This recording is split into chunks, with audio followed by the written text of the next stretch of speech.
Good evening दोस्तों, नमस्कार। मैं doctor Sanjay Dhawan, practising orthopaedic surgeon Agra में आज आपसे रूबरू हो रहा हूँ कोरोना जैसी महामारी के कुछ खास मुद्दों पर जानकारी देने के लिए। हम सब जानते हैं कि ये बीमारी देश में और पूरे विश्व में एक महामारी बन के उभरी है और सब इससे जूझ रहे हैं और हमारा देश इसमें काफ़ी कुछ बेहतर कर रहा है। लेकिन अब हम धीरे धीरे सारे जो आपकी बातें हैं, क्वेरीज़, बहुत सी क्वेरीज़ को हम बहुत से माध्यमों से समझ चुके हैं। तो जो हमें प्रिकॉशंस लेने हैं, क्या लेने हैं, इन चीज़ों पर मैं आपको ज़्यादा जानकारी अब नहीं दूंगा क्योंकि लगभग ये समझ जानकारी आपके पास ऑलरेडी है। अब हमारा ध्यान इस तरफ है कि जो हमने अभी रिसेंटली देखा है, सबसे ज़्यादा दिक्कत ये आ रही है कि कुछ लोग ऐसे हैं जो बीमारी में संक्रमित हो गए और वो साइकोलॉजिकली इतने प्रेशर में आ गए कि उन्होंने खुदकुशी कर ली। तो थोड़ा सा मैं आपको जानकारी देना चाहता हूँ ताकि ये चीज़ें ना हो। ये बीमारी दिक्कत की है, समय दिक्कत का है, लेकिन ये बीमारी ऐसी नहीं है कि अगर हो गई तो बस अब ज़िंदगी ख़त्म, ऐसा नहीं है। तो हमें इस बीमारी से घबराना नहीं है, डरना नहीं है, लेकिन सतर्क रहना है और इस बीमारी को अपने दिमाग पर हावी नहीं होने देना है। उसके लिए हमें ये जानकारी लेनी ज़रूरी है कि ये बीमारी एक्चुअली है क्या। इसमें अगर नॉर्मली देखें तो आप फ्लू जैसे लक्षण होते हैं। अगर आप नॉर्मल हेल्दी इंडिविजुअल हैं तो हो सकता है कि आपको बहुत मामूली से सिम्टम्स हो और आप इन्फेक्ट होकर के भी नॉर्मली निकल जाएं, आपको पता भी ना चले। लेकिन अगर ये हो भी गए और आप हेल्दी हैं, यंग हैं और आपका इम्यून सिस्टम ठीक है तो भी, और आपने सही समय पर अपना इलाज शुरू कर दिया है, तो आप लगभग 8-10 दिनों के अंदर इससे काफ़ी आसानी से बेहतर तरीके से ठीक होकर निकल जाएंगे। इसलिए इसको इतना परेशान होने की ज़रूरत नहीं। 80% मरीज़ लगभग इसके ठीक हो जाते हैं। मरीज़ वही दिक्कत आती है वहाँ इस बीमारी में जिनको कि पहले से इम्यून सिस्टम गड़बड़ है। तो इम्यून सिस्टम गड़बड़ है, जैसे डायबिटीज़ है या हाइपरटेंशन है, कोई और तरह की कैंसर वगैरह हो चुके हैं जिसका इलाज हुआ आपका, कुछ दवाइयाँ उसमें ऐसी चलती हैं जिनसे इम्यून सिस्टम है गड़बड़ा जाता है। तो ऐसे लोगों को अगर ये बीमारी होती है तो उनके अंदर ये रेट डेथ का और मोर्टेलिटी या बीमारी के संक्रमण ज़्यादा बढ़ने का, फैलने का संभावना ज़्यादा होती है। तो ऐसे वो लोग हैं जिनको कि हमको आने वाले समय में भी, और अभी तो हम चल ही रहे हैं सब लॉकडाउन में, तो उनको ज़्यादा बचा के रखना है। तो ऐसे लोगों को हम कोशिश करें कि अननेसेसरी ज़्यादा हम घर के बाहर ना रहें और इनसे थोड़ी सी दूरी बना के रखें घर में भी।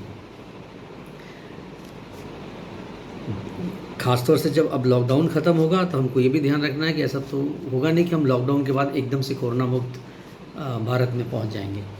लॉकडाउन भी धीरे धीरे ख़त्म होगा तो हम काम पर भी लौटेंगे। हमें काम पर जाने वाली जगह पे भी ध्यान रखना है। तो जो यंग जनरेशन जाएंगे बिज़नेस में अपने बाहर करने के लिए, जब वो लौट के आते हैं तो जो सारे प्रिकॉशंस बताए गए हैं वो प्रॉपर रखें। और जो घर के अंदर बुज़ुर्ग हैं या इस तरीके के पेशेंट्स हैं जिनकी इम्यूनिटी कॉम्प्रोमाइज़ है, तो उनसे थोड़ी सी दूरी बना के रखें, ख़ासतौर से जब आप बाहर काम पर जाना शुरू करते हैं। तो हमें एक तो इन चीज़ों पर ध्यान देना है। और किसी भी सूरत में कहीं कोई दिक्कत होती है, लगता है कि कुछ नई चीज़ हुई है, तो उसको तुरंत डॉक्टर से सलाह लेकर के आप पहुँचें ताकि आपको समय रहते ट्रीटमेंट मिल जाए और आपकी छोटी चीज़ बड़ी ना हो और आप दूसरे को संक्रमण ना फैलाएं। डरने की ज़रूरत नहीं है, सतर्क रहने की ज़रूरत है इसमें, और इसको हावी ना होने दें। ऐसी कोई चीज़ नहीं है कि बिल्कुल आपको हो गई तो आपकी ज़िंदगी ख़त्म, ऐसा भी नहीं है। अब रही बात कि अगर एज अ डॉक्टर हम और पेशेंट रिलेशनशिप, हमें दूसरी चीज़ पे जो ध्यान रखना है कि अगर हमें लॉकडाउन के बाद कभी या आगे ज़रूरत पड़ती है तो हमें क्लिनिक जाने में, डॉक्टरों के या अस्पताल जाने में या हॉस्पिटल जाने में किन चीज़ों का थोड़ा ध्यान रखना चाहिए। क्योंकि हम पहले जैसी स्थिति में कि आराम से जाएंगे, इंतज़ार कर लेंगे, वो वाली स्थितियों में हम अपने आप को संक्रमण फैला सकते हैं। तो पहली चीज़ तो यह है कि अगर एक छोटी मोटी दिक्कतें हैं, घुटना दर्द है जिसके लिए आप पहले ट्रीटमेंट ले चुके हैं, तो जिस डॉक्टर से आपने सलाह ली उनसे फ़ोन से बात कर लीजिए, पर्चा उनको व्हाट्सएप पे भेज दीजिए। और दवाइयों की सलाह से अगर वो कुछ आपको कर कह देते हैं और बुज़ुर्ग लोग हैं तो वो ठीक हो जाएंगे। और अगर नहीं होते फिर डॉक्टर सलाह लीजिए, सलाह लेकर के आपको वो सलाह देते आने की, तो उनको प्रॉपर आप अपॉइंटमेंट लीजिए और जब वो आपको अपॉइंटमेंट दें उसी टाइम आप पहुँच जाइए ताकि आप तुरंत वहाँ पहुँचें। अपॉइंटमेंट से आपको डॉक्टर साहब देखेंगे और देखने के बाद आपको कम से कम समय आपका अस्पताल में रहेगा और आप वापस इलाज लेके पहुंच जाएंगे। अस्पताल, नर्सिंग होम ये एक ऐसी जगह होती है जहां संक्रमण की संभावनाएं हर जगह, सब जगह से ज़्यादा होती हैं। तो कम से कम समय अगर आप वहां अपना इलाज के लिए व्यतीत करेंगे, उसके लिए थोड़ी सी आप सावधानी बरतेंगे तो आपके लिए और जो स्टाफ है और जो डॉक्टर है उन सब के लिए दोनों बेहतर होगा। तो हम सब मिल करके इस प्रयास करेंगे तो ये एक अच्छी स्थिति में आ जाएंगे हम कि इलाज भी मिल जाए और हम एक दूसरे को संक्रमण ना फैलाएं। अब दूसरी बात आती है कि क्योंकि मैं ऑर्थोपेडिक सर्जन हूँ तो हम बात करेंगे फ्रैक्चर की, कि अगर मेजर इंजरी हुई है तो नेचुरली आप सीधे जाएंगे और हॉस्पिटल में एडमिट होना पड़ेगा आपको। तो हमें पहले से ही पता है कि हमें कहाँ जाना है, ये हम वहाँ पहुँचे सीधे, और अगर आपके पास उनका नंबर है तो आप पहले से उनको फ़ोन कर दीजिए, कि इन्फॉर्म कर दीजिए, ताकि वो थोड़ा सा अलर्ट हो जाएंगे और आपका काम वहाँ पहुँचते ही हो जाए, सारे इन्वेस्टिगेशंस हो जाएं और आपको फ़र्स्ट एड जल्दी से जल्दी मिल जाए। कोशिश हमारी भी यही रहेगी कि अगर फ़र्स्ट एड के बाद आपको ज़रूरत है कि हमें 2-4 दिन अभी रुक करके ऑपरेशन करना है, तो हम आपको फ़र्स्ट एड देके जल्दी से जल्दी घर भेजेंगे, क्योंकि आप अस्पताल में कम से कम समय रहें और जो इन्वेस्टिगेशंस वगैरह हैं वो इस दौरान हो जाएं।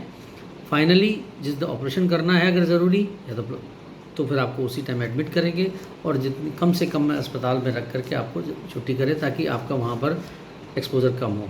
अगर हमें अस्पताल में भर्ती रहना होता है या डॉक्टर को दिखाने जाना है तो एक चीज़ और ध्यान रखिएगा कि कम से कम स्टाफ अटेंडेंट आपके साथ हो, क्योंकि अगर हमारे पास 10 आदमियों की भीड़ होगी तो अननेसेसरी भीड़ बढ़ेगी, दिक्कतें भी आएंगी काम करने में और सबको संक्रमण होने की संभावना बढ़ती है। तो कम से कम अटेंडेंट के संग जाइए।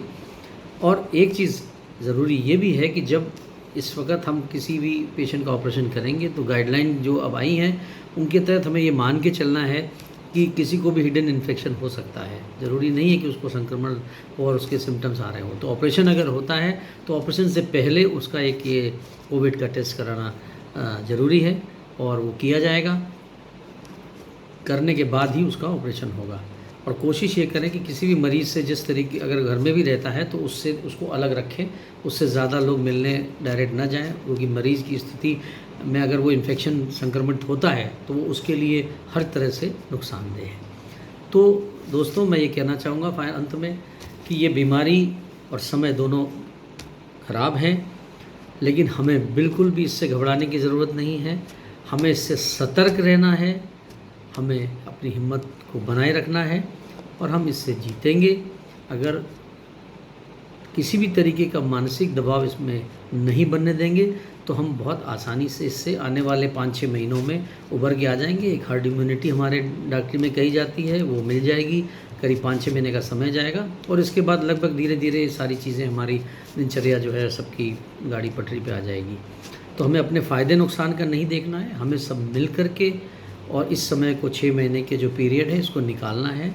सब एक दूसरे का साथ देके अगर हम निकालते हैं तो ऑफ कोर्स हम जीत के निकलेंगे।